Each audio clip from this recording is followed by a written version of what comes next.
ఓం నమః శివాయ. ఓం నమో నారాయణాయ. కర్మ నరదృష్టి నివారణ సంచిత కర్మ ప్రారబ్ధ కర్మ ఆగమిక కర్మ దగ్ధ నివారణ తులాభార కాల భైరవాయ నమో నమః. ఓం దిగంబరాయ విద్మహే సింహవాహనాయ ధీమహి తన్నో సంహార కాల భైరవ ప్రచోదయాతు. ఓం శ్రీ మహాలక్ష్మీదేవ్యై నమోస్తుతే. హరి ఓం. మా ఛానల్కి స్వాగతం. చూస్తున్న వీక్షకులకు ప్రేక్షకులకు ప్రియ కాల భైరవ భగవద్బంధులకి స్వాగతం పలుకుతూ మమ్మల్ని ఎంతగానో ఆదరిస్తూ ఉండబడినటువంటి ప్రియ సోదర సోదరీమణులకు సనాతన ధర్మ సంరక్షకులకు జ్యోతిష్య అభిమానులకు స్వాగతం పలుకుతూ అందరిపైనను గణేశ నిమజ్జన మహోత్సవ శుభాకాంక్షలు. గంగా తీరం వైపు వెళ్తున్నటువంటి గణపతి స్వామి వారిని ఒక ఆశీస్సులు. తండ్రి కైలాసం నుంచి వచ్చి మేము చేసిన పూజలంతను కూడా స్వీకరించి మమ్మల్ని ఏడాది వరకు సంపూర్ణ ఆయురారోగ్యాల చేత ఆశీర్వదించమని. సాగర తీరం వైపు స్వామివారి వెళ్తూ ఉంటారు కనుక అందరూ స్వామివారి యొక్క ఆశీస్సులు పొందుదాం. అఖండమైనటువంటి అష్ట కష్టాలకు స్వస్తి పలుకుదాం. అష్ట ఐశ్వర్య స్వాగతం పలుకుతాం. 16/9/2024 నుండి 30/9/2024 వరకు పుట్టినటువంటి వారందరికీ కూడా ముందస్తుగా జన్మదిన శుభాకాంక్షలు. గతంలో వివాహం చేసుకున్న వారికి వివాహ వార్షికోత్సవ శుభాకాంక్షలు. ద్వాదశ రాశుల్లో గ్రహ గమనాన్ని ఒకసారి వీక్షింపచేద్దాం.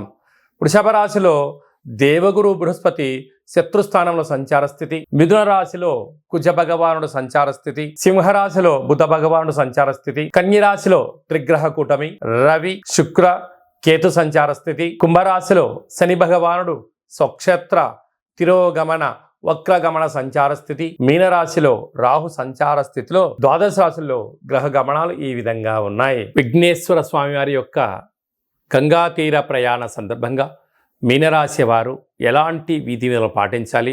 ఒకవైపు ఏళ్లనాడు శని ప్రారబ్ధ సంచార స్థితిలో ఉండడం, కుంభరాశిలో శని భగవానుడు వక్రగమన సంచార స్థితిలో ఉండడం, అర్ధాష్టమ కుజదోష ప్రభావం నుంచి ఎలా మనము బయటపడాలో ఈ వీడియోలో సవివరంగా సంపూర్ణంగా తెలుసుకుందాం. మీనరాశిలో ఏ నక్షత్రాలు వస్తాయి అనగా పూర్వాభాద్ర నక్షత్రం చివరి పాదం 4వ పాదము, ఉత్తరాభాద్ర నక్షత్రంలో 4 పాదాలు, రేవతి నక్షత్రం 4 పాదాలు కలిపితే మీనరాశి. అలాగనే చాలా మందికి పుట్టినటువంటి కాల సమయంలో డేటా బర్త్లో లేనటువంటి కారణం వలన పేరు యొక్క మొదటి అక్షరాన్ని అనుసరిస్తూ రాశిని తెలుసుకునే ప్రయత్నం చేయాలి. కనుక ఏ అక్షరాలు అంటే ది, దుమ్, షం, ఝ, ధ, దే, దో, చ, చి అక్షరాల వారందరూ కూడా మీనరాశి జాతకులే. మీనరాశి యొక్క అధిపతి దేవగురు బృహస్పతి.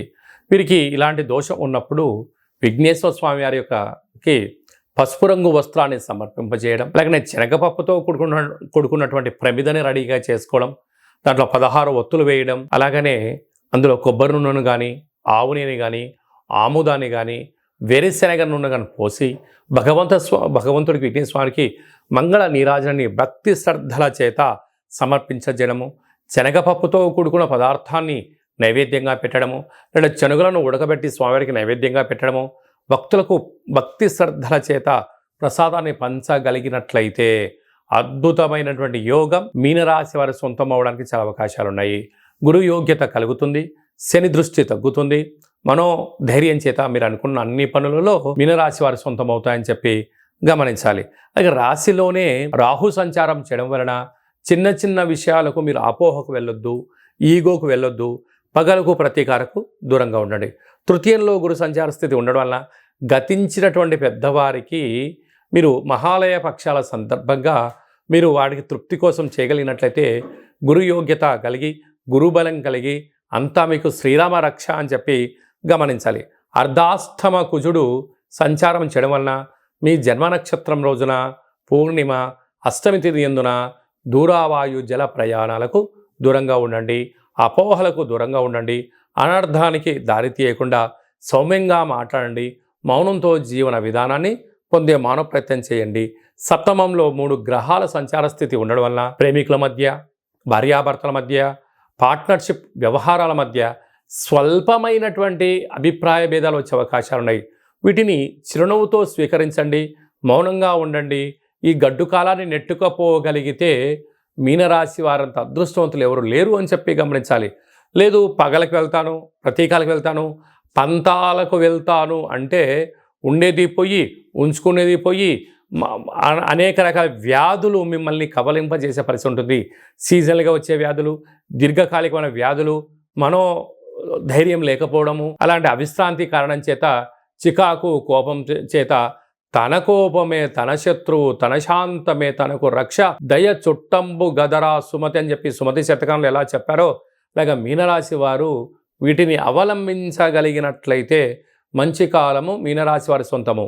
సాఫ్ట్వేర్లు, హార్డ్వేర్లు, సినిమా నటులు, జర్నలిస్టులు, యూట్యూబ్, వాట్సాప్, ఫేస్బుక్, క్రియేటివిటీ రంగాల్లో ఉండబడిన వారు, సినిమా రంగాల వారు, వ్యవసాయ సోదరిమణులు, హోటల్ వ్యాపారస్తులకు చాలా మంచి కాలం ఉందని చెప్పి గమనించాలి.